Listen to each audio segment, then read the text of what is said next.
ఏంట్రా అన్నయ్య ఊరికి పోయిండా? వస్తాడనుకుంటున్నావు ఏంది? పక్కనే షాపుకి పోయిండని.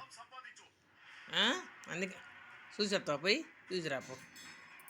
ఒరే అర్థం చేసుకోరా, వాడు ఊరికి పోయిండు. చెప్పిందా నీకు? పోయేటప్పుడు కూడా చెప్పిండుగా.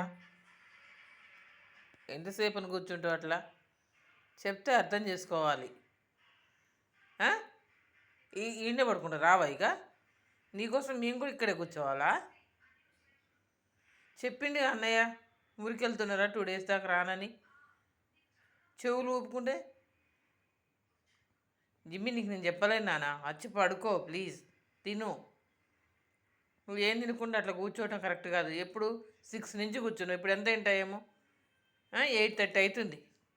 ఏంట్రా నేను చెప్తుంటే నువ్వు అట్లా బయటకు వెళ్ళిపోతావు? మమ్మీ మాట లెక్కలేదా నీకు?